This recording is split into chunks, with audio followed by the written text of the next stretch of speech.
Hello viewers, welcome to my channel. এখন বাজে হচ্ছে সকাল 7টা আর আজকে হচ্ছে 5ই আগস্ট। আজকে হচ্ছে বৈষম্য বিরোধী ছাত্র আন্দোলনের লং মার্চের দিন। সবাই ঢাকা আসবে এবং গণভবন ঘেরাও করবে। তো এই জন্যই আসলে দেশের পরিস্থিতি কি হয় সেজন্যই আমরা আসলে সকাল সকাল এয়ারপোর্টের দিকে রওনা দিলাম। আমাদের ফ্লাইট হচ্ছে 6 তারিখ ভোর 3টায়। তো অলমোস্ট আমরা অনেক আগেই চলে আসছি। তো সারাদিনই হচ্ছে আমাদের এয়ারপোর্টে কাটানো লাগবে একবারে রাত পর্যন্ত।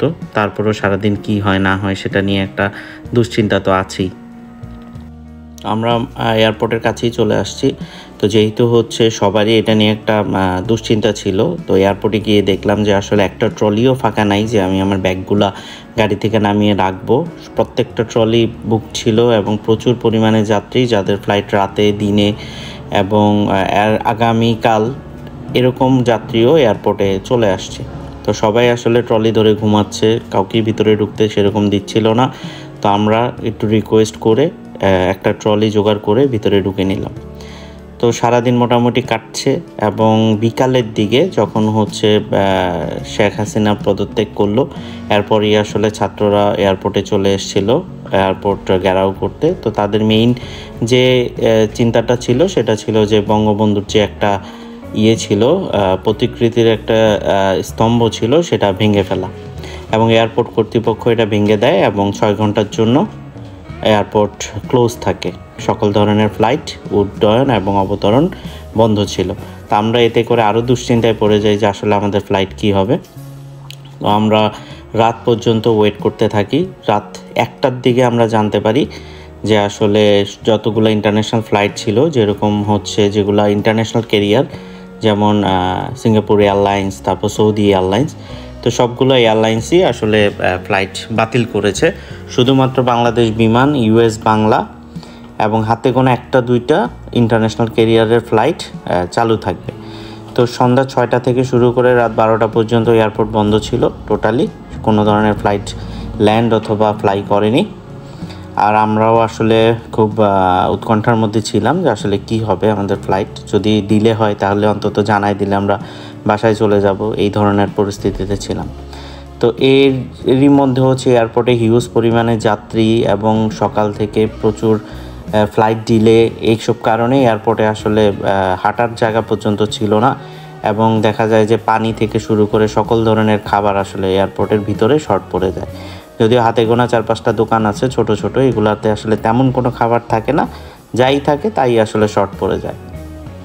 তো আমরা মোটামুটি রাত 12টার দিকে আমার ব্যাগগুলো আমি র্যাপিং করে নিই এবং ওয়েট করতে থাকি যে আসলে কখন ফ্লাইটের বিষয়ে জানতে পারবো।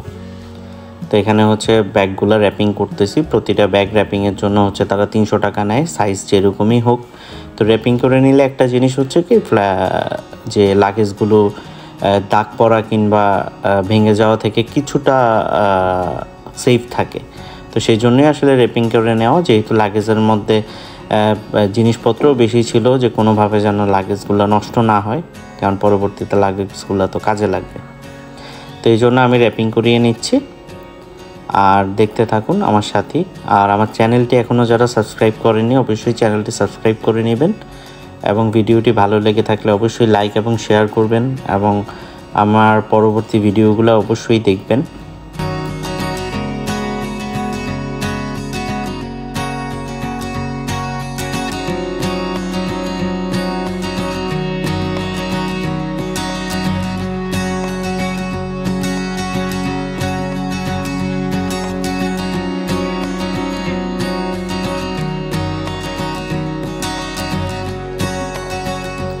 আমার লাগেজ র্যাপিং করা শেষ হয়ে গেছে।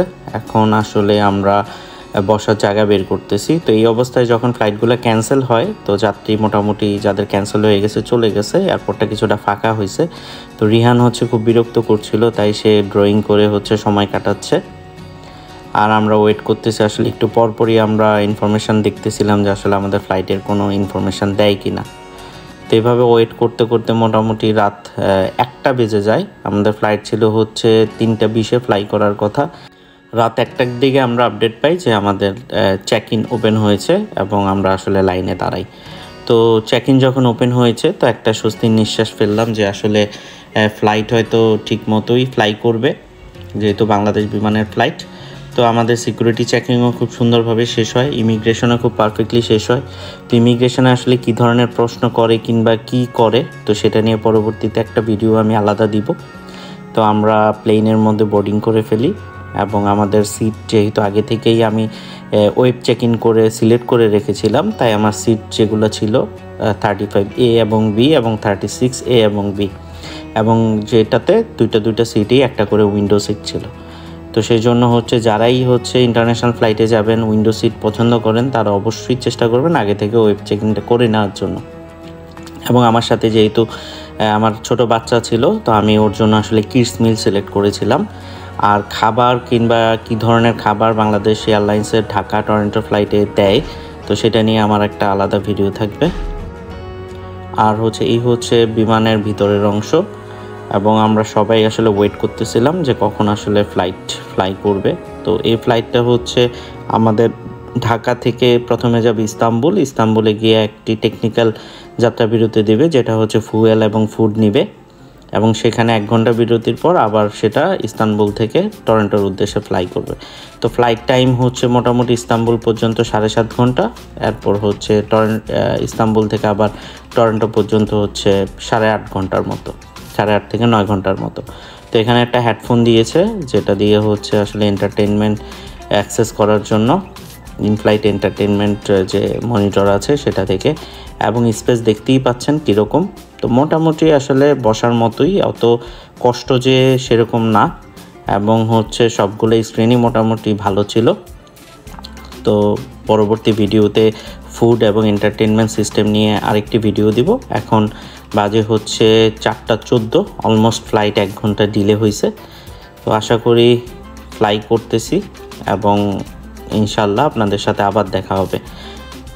ধন্যবাদ।